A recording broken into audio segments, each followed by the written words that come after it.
السلام علیکم ورحمۃ اللہ وبرکاتہ۔ بہت سارے لوگ ایسے ہیں جو استغفار کو غلط طریقے سے پڑھتے ہیں۔ استغفار کو غلط طریقے سے پڑھنے کی وجہ سے اس کا پڑھنے کا کوئی فائدہ نہیں ہوتا۔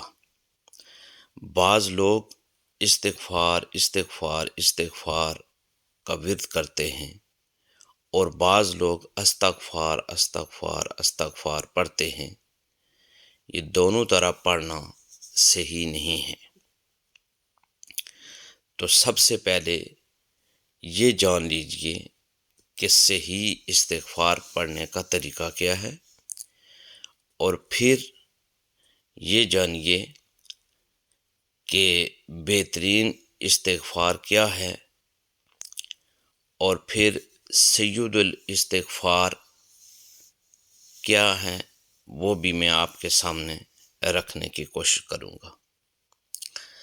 دیکھیے، حضور تاجدار کائنات صلی اللہ علیہ وآلہ وسلم نے استغفار کے بارے میں فرمایا کہ قیامت کے روز جو شخص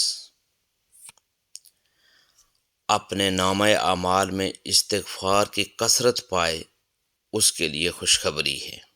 یہ سنن ابن ماجہ کی حدیث پاک ہے۔ ایک دوسری حدیث پاک جو صحیح مسلم کی ہے، حضور تاجدار کائنات صلی اللہ علیہ وآلہ وسلم نے فرمایا، اے لوگو، اللہ کے سامنے توبہ کرو، بے شک میں بھی دن میں 100 مرتبہ توبہ کرتا ہوں۔ صحابہ کرام رضوان اللہ علیہ مجمعین فرماتے تھے، ہم ایک مجلس میں آپ صلی اللہ علیہ وآلہ وسلم سے 100 مرتبہ استغفار کا یہ کلمہ پڑھنا شمار کیا کرتے تھے، اور وہ کلمہ یہ تھا، رب اغفر لی وتب علی انک انت التواب الرحیم۔ یہ سنن ابو داؤد کی حدیث پاک ہے۔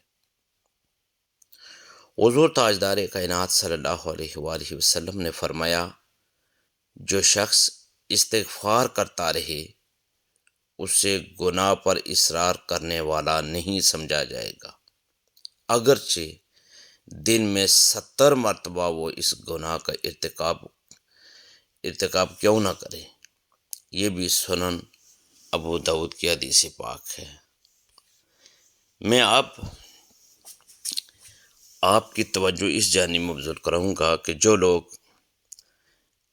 استغفار کے فضائل بھی سن لیتے ہیں اور اہمیت بھی جان لیتے ہیں اور پڑھنے کی کوشش بھی کرتے ہیں، لیکن غلط طریقے سے پڑھنے کی وجہ سے انہیں کوئی فائدہ نہیں ہوتا، یعنی جو لوگ صرف استغفار یا استغفار پڑھتے ہیں، یہ طریقہ اس طریقے سے پڑھنے سے انہیں کوئی فائدہ نہیں ہوتا۔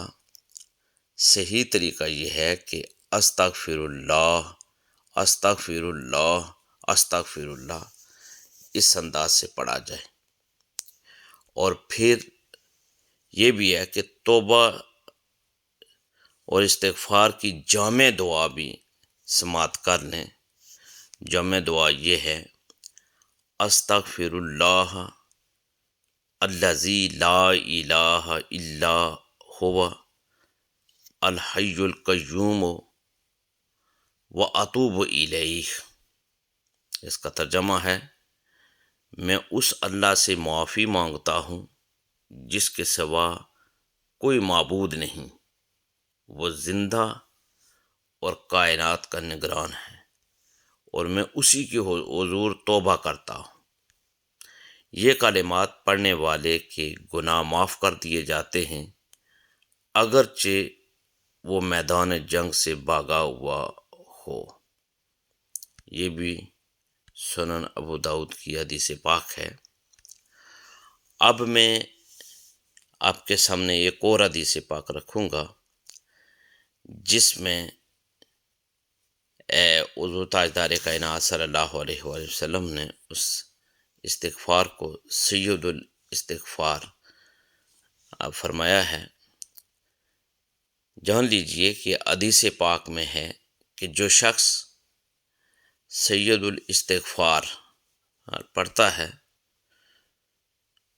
وہ صبح کے وقت یقین کے ساتھ اگر سید الاستغفار پڑھ لے اور وہ شام سے پہلے اگر اسے موت آ جائے تو وہ جنت والوں میں سے ہوگا،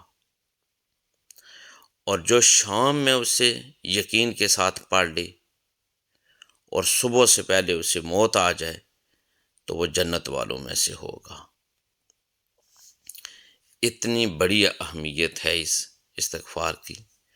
اس کے کلمات آپ سماعت فرمائیں، اس کے کلمات ہیں: اللہم انت ربی لا الہ الا انت خلقتنی وانا عبدک وانا علی عہدک ووعدک ما استطعت اعوذ بک من شر ما صنعت ابوء لک بنعمتک علی وابوء لک بذنبی فاغفر لی فإنہ لا یغفر الذنوب الا انت۔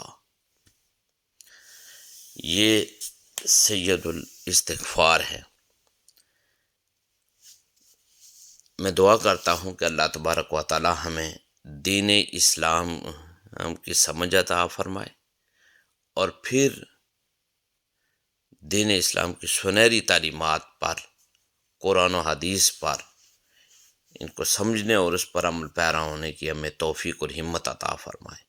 دین کی بات پھیلانا صدقہ جاریہ ہے، ثواب کی نیت سے ویڈیو کو شیئر ضرور کیجیے۔ جزاک اللہ۔